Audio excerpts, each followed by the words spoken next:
ఇరాన్కు మద్దతుగా Iraq, Yemen, లెబనాన్లో భారీ ర్యాలీలు జరిగాయి. లక్షల సంఖ్యలో రోడ్లపైకి వచ్చారు జనం. అటు ఇరాన్లోనూ మహిళలు రోడ్డెక్కారు. తమ సైనికులకు మద్దతుగా ప్రదర్శనలు చేపట్టారు. అటు అమెరికాలోనూ యుద్ధం వద్దంటూ నిరసనలు జరిగాయి. ఇప్పటికే నెల రోజులు దాటింది యుద్ధం. ఎప్పటికి ముగుస్తుందో తెలియని పరిస్థితి. ఇప్పటికే యావత్ ప్రపంచంపై యుద్ధం ఎఫెక్ట్ పడింది. అన్ని దేశాల్లోనూ గ్యాస్, పెట్రోల్ ఇబ్బందులున్నాయి. నిత్యావసర ధరలు పెరిగి జనం విలవిల్లాడుతున్నారు. అటు అమెరికా, ఇటు ఇరాన్ ఎవరు వెనక్కి తగ్గిపోవడంతో రోజురోజుకి యుద్ధం భీకరంగా మారుతోంది. హౌతీ, హిజ్బుల్లా గ్రూపుల సహకారంతో ఇజ్రాయెల్, గల్ఫ్ దేశాలపై ఇరాన్ విరుచుకుపడుతుంది. ఈ నేపథ్యంలో ఇజ్రాయెల్, అమెరికా ఈ టెర్రర్ గ్రూపులపై విరుచుకుపడుతున్న క్రమంలో అటు లెబనాన్పై కూడా విధ్వంసకర దాడులు చేస్తుంది. అలాగే ఇటు ఇరాన్లోని పలు ప్రాంతాలు లక్ష్యంగా సంయుక్త దళాలు భీకర దాడులు కొనసాగిస్తున్న పరిస్థితి కనబడుతుంది. తాజాగా బుషహర్ ప్రాంతంలో కూడా మళ్ళీ న్యూక్లియర్ సైట్పై దాడులు కొనసాగిస్తున్నట్టుగా తెలుస్తోంది. ప్రస్తుతం ఆయా ప్రాంతాల్లో ఈ ఉద్రిక్తతలకు సంబంధించినటువంటి వార్తలు మనకు నమోదవుతూనే ఉన్నాయి. తాజాగా మీరు చూసిన దృశ్యాలు యెమెన్ రాజధాని సనాలో హూతీ గ్రూప్ నియంత్రణలో ఉన్న ఇతర ప్రాంతాల్లో శుక్రవారం భారీ ర్యాలీలు జరిగాయి. ఈ ర్యాలీలలో ప్రదర్శనకారులు ఇరాన్, లెబనాన్, పలస్తీన్కు సంఘీభావం తెలుపుతూ ఇరాన్ మౌలిక సదుపాయాలను లక్ష్యంగా చేసుకొని అమెరికా, ఇజ్రాయెల్ జరిపిన దాడులను ఖండించారు. అమెరికా అధ్యక్షుడు డొనాల్డ్ ట్రంప్ ఇరాన్ మౌలిక సదుపాయాలు, విద్యుత్ ఉత్పాదన కేంద్రాలు, ఇంధన నిల్వలు, వంతెనలపై దాడులను ప్రత్యేకంగా ప్రస్తావిస్తూ సైనిక చర్యను తీవ్రతరం చేయాలంటూ పిలుపునిచ్చిన ప్రకటనల నేపథ్యంలో ఈ సమావేశాలు జరిగాయి. ఒక్కసారి ఆ దృశ్యాలు చూద్దాం.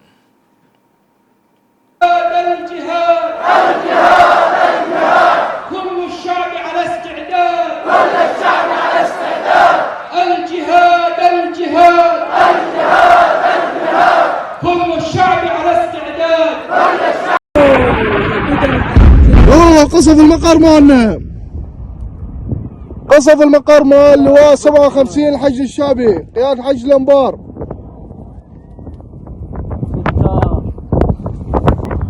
ما بي سامي والله قصف المقر والله قصف المقر مالنا، والله قصف المقر مالنا، قصف المقر مال لواء 57 الحج الشعبي قيادة حج الانبار.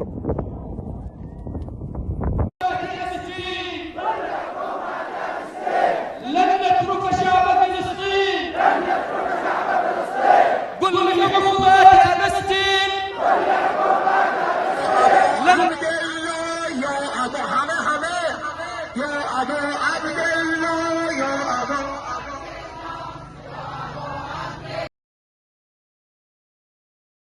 درسان نگوش جهانی به یزیدیان در این زمان که حسینیان همه قدسیان و به شمریان ندهیم امان. یا ابا عبدالله یا ابا عبدالله یا ابا همه یا ابا عبدالله یا ابا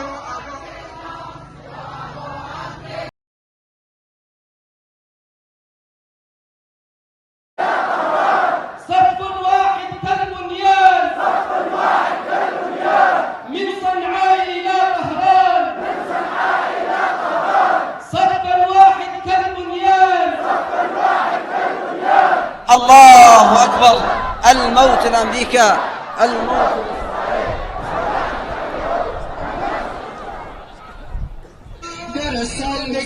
الشعب الإيراني المسلم، الشعب الإيراني المسلم لن يخضع لكسرى المجرم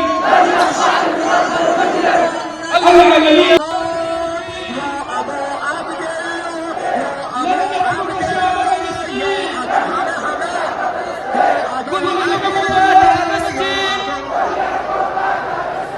لن نترك شعب فلسطين من صنعاء إلى طهران، صف واحد كالبنيان.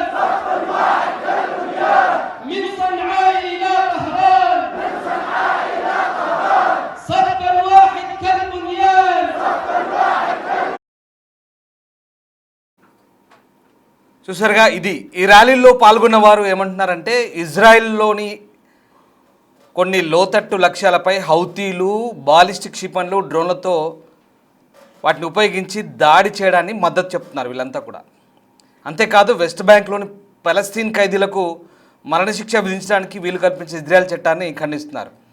పలస్తీన్, లెబనాన్, ఇరాన్లోని తమ సోదరులకు సంఘీభావం తెలిపేందుకు కొనసాగుతున్న యుద్ధ నేరాలకు వ్యతిరేకంగా మేము ఈరోజు వీధుల్లోకి వచ్చామంటూ సనానో ర్యాలీలో పాల్గొన్న నస్రా అల్ దిన్ అల్ ఖదీ అనే ఒక వ్యక్తి చెప్తున్నారు. ఇక వీళ్ళంతా కూడా ఇజ్రాయిల్లో ప్రస్తుతం జరుగుతున్నటువంటి పరిణామాల నేపథ్యంలో వీళ్ళంతా కూడా ఇక్కడ వీళ్ళు ఇరాన్కు మద్దతు చెప్తున్నారు.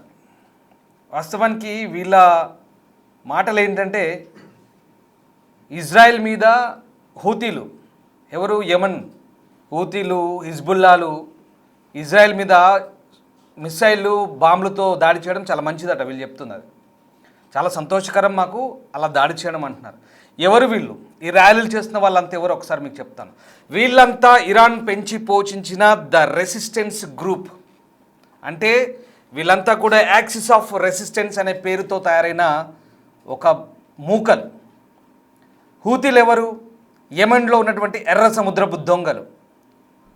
జైదీ షియా గ్రూప్ సౌదీలో ఉన్న సున్నీలకు వ్యతిరేకంగా, సున్నీ ముస్లింలకు వ్యతిరేకంగా ఇరాన్ పెంచి పోషించిన ఇదొక మూక, జైదీ షియా మూక.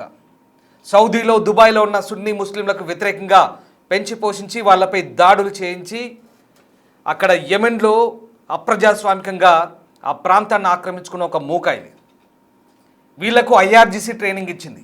ఐఆర్జీసీ నుంచి ట్రైనింగ్ వస్తుంది. ఇరాన్ అయతుల్లా అలీ ఖొమైనియే, the so called last supreme leader ఎవరైతే ఉన్నారో ఆయన వీళ్ళందరికీ పైసలు, డబ్బులు, ఆయుధాలు ఇచ్చాడు. మరి హెజ్బుల్లా ఎవరు? హెజ్బుల్లా కూడా ఐఆర్జీసీ ట్రైనింగ్ ఇచ్చిన ఒక తీవ్రవాద మూక. వీళ్ళు ఎక్కడుంటారు? లెబనాన్లో ఉంటారు. ఇవన్నీ ఒకే గొడుగు కిందకి వచ్చాయి. ఇవన్నీ కూడా యాక్సిస్ ఆఫ్ రెసిస్టెన్స్ అనే ఒక గొడుగు కిందకి వస్తాయి. ఇంకా వీళ్ళొక్కరే కాదు, వీళ్ళంతా లెబనాన్లో హిజ్బుల్లా, యెమెన్లో హౌతీలు, ఇరాక్లో పాపులర్ మొబిలైజేషన్ ఫోర్సెస్ పిఎంఎఫ్ అంటారు. వీళ్ళు కూడా ఒక షియా మిలిషియా గ్రూప్. ఇరాన్ పెంచి పోషించిన సద్దాం హుసేన్ లాంటి నేతలపై వ్యతిరేకంగా ఎగదోసిన గ్రూపులు ఇవన్నీ కూడా. అయతుల్లా అలీ ఖొమైనియే వీళ్ళందరినీ కూడా ఎంకరేజ్ చేసి, డబ్బులు ఇచ్చి, ఆయుధాలు ఇచ్చి ఆయా దేశాల్లో ప్రాంతీయ ఉద్రిక్తతలు రెచ్చగొట్టి, ఆయా దేశాల్లో సంఘర్షణలు మొదలుపెట్టి వీళ్ళందరినీ తయారు చేస్తారు. ఇవాళ వీళ్ళు ర్యాలీలు తీసుకుంటూ ఇరాన్కు వీళ్ళు ర్యాలీలు చేయడంలో పెద్ద ఆశ్చర్యమే లేదు.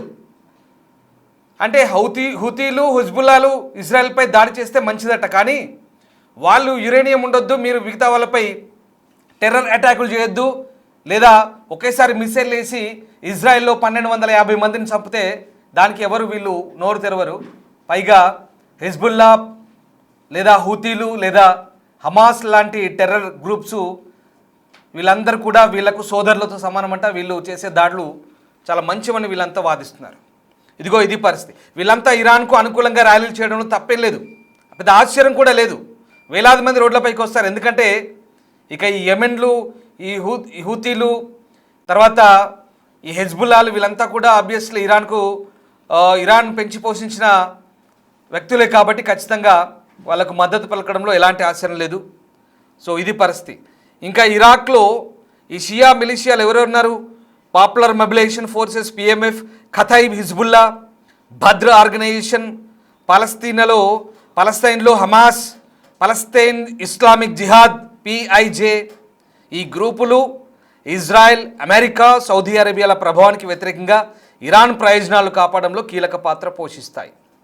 సో ఇది ఇక్కడ మధ్యప్రాచ్యంలో ఇరాన్ తన ప్రభావం కోసం యాక్సిస్ ఆఫ్ రెసిస్టెన్స్ పేరుతో వివిధ సాయుధ గ్రూపులకు ఆర్థిక, సైనిక, ఆయుధ మద్దతు ఇస్తోంది. ముఖ్యంగా ఈ గ్రూపులు ప్రధానంగా పలస్తైన్ ప్రాంతంలో వీళ్ళంతా కూడా మొన్న కూడా పోరాటం చేశారు. ఇజ్రాయెల్ జరిపినటువంటి అటాక్స్కి 2023 అక్టోబర్ 7 నుంచి జరుగుతున్న ఈ సంఘర్షణకు వీళ్ళంతా మద్దతు పలుకుతున్నారు. సో ఆశ్చర్యమే లేదు, ఇక్కడ ఇరాన్కు వీళ్ళు మద్దతు తెలపడంలో ఆశ్చర్యం లేదు. సరే, అక్కడ నో కింగ్స్ పేరుతో ర్యాలీలు తీస్తున్నారు అమెరికాలో. వాళ్ళంతా కూడా ఎవరు?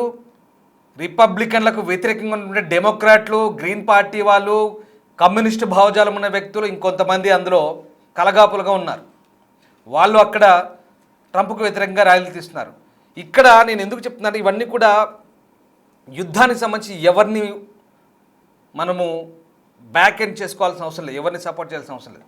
కానీ తీవ్రవాదాన్ని వదిలితేనే ఎవరికైనా మంచిది, రక్తపాతాన్ని వదిలితేనే ఎవరికైనా మంచిదనే అంశాలను పరిగణలోకి తీసుకుంటే కాస్త ఈ ర్యాలీలకు మనం ఆపాదించిన ఉద్దేశాన్ని అర్థం చేసుకోవచ్చు. ఎందుకంటే వీళ్ళంతా కూడా హింసను నమ్ముకొని టెర్రర్ గ్రూపులుగా తయారయ్యి ఈ మూకలుగా మారి అటాకులు చేస్తూ అల్లర్లు చేస్తున్న వాళ్ళే వీళ్ళంతా కూడా. ఇప్పుడు యుద్ధం వద్దు అంటూ ర్యాలీ చేస్తున్నారంటే పరిస్థితి ఇక్కడ దాకా రావడానికి కారణం కూడా ఇందులో వీళ్ళు కారణమై ఉండొచ్చు కదా. సో అది పరిస్థితి ఇక్కడ. మనం అందుకే ఎవరి వైపు యుద్ధంలో ఎవరిని కీర్తించడానికి లేదు, ఎవరిని బ్యాక్ చేసుకోవడానికి లేదు. ఇక్కడ ఈ మొత్తం వ్యవహారానికి అందరూ కారకులే. ఇక్కడ ఈ గ్రూపుల కారకులే. అక్కడ ఇజ్రాయెల్, అమెరికా దాడులు చేయడం, ఇప్పుడు భీకరంగా విడిచిపోవడం, ఇక్కడ వీళ్ళు వాళ్ళ మీద పడడం, ఇదంతా కూడా ఈ సంఘర్షణ, ప్రాంతీయ సంఘర్షణ పశ్చిమాసియాలో అసలు ఎందుకు వచ్చింది? మతమౌఢ్యం, ఇరాన్ షియా గ్రూపుల మతమౌఢ్యంతో వచ్చింది. సున్నీ ముస్లింలపై వ్యతిరేకతతో వచ్చినటువంటి మతమౌఢ్యం, లేదా యూదుల మీద వచ్చినటువంటి వ్యతిరేకతతో వచ్చిన మతమౌఢ్యంతో తయారైన వార్ ఇదంతా కూడా. దీంతో ఇప్పుడు పశ్చిమాసియా అంతా అల్లకొల్లకు మారితే గల్ఫ్ దేశాలంతా కూడా ఇప్పుడు ఇబ్బందికర పరిస్థితులు ఉన్నాయి. దక్షిణ ఆసియా కూడా ఇబ్బంది పడుతోంది.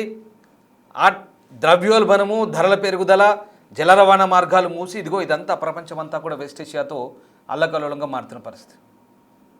సో ఇది పరిస్థితి. మళ్ళీ చెప్తున్నాం, ఇక్కడ యుద్ధానికి సంబంధించి ఎక్కడ ఎవరిని మనం ఈ విషయంలో ఎక్కడ ఎవరిని పూర్తి స్థాయిలో ఈ సంఘర్షణ సంబంధించి అన్ని వర్గాలు ఎవరెవరు ఏం చేస్తున్నారో చెప్పే ప్రయత్నం చేస్తున్నాం అంతే ఇక్కడ. సో ఇది పరిస్థితి. ఇప్పుడు ఈ ర్యాలీలు, అల్లర్లు, తర్వాత అల్లర్లకు ముందు తర్వాత ర్యాలీలు వద్దు అంటూ నినాదాలు, ప్రపంచమంతా అదే కోరుకుంటుంది. యుద్ధం వద్దనే కోరుకుంటున్నాం మనం కూడా. యుద్ధం వద్దు, అసలు ఇప్పుడున్న పరిస్థితుల్లో సమాజంలో శాంతి, స్థిరత్వం కావాలి. భారతదేశం అదే కోరుకుంటుంది. ఏదైనా దౌత్య మార్గాల ద్వారా, చర్చల ద్వారానే సాధ్యం. దాడులు చేసుకోవద్దు, బీభత్సం వద్దు, యుద్ధం వద్దు, విధ్వంసం వద్దు. అందుకే ప్రపంచవ్యాప్తంగా ఉండే పరిస్థితుల ప్రభావంలో అందరూ ప్రశాంతంగా ఉండాలి. అల్లకల్లోలం సృష్టించుకోవద్దంటే కనుక ఖచ్చితంగా తీవ్రవాదాన్ని విడనాడితేనే ఏదైనా సాధ్యమనే విషయాన్ని, లేదా శాంతి స్థిరత్వాన్ని కోరుకొని అందరూ చర్చలకు కూర్చొని మాట్లాడుకుంటేనే ఇవన్నీ సాధ్యమవుతుందని భారతదేశం మొదటి నుంచి చెప్తుంది. సో ఇప్పుడు ఈ జరుగుతున్న అల్లర్లకు సంబంధించి మీ కామెంట్ ఏంటో ఒకసారి తెలియజేయండి.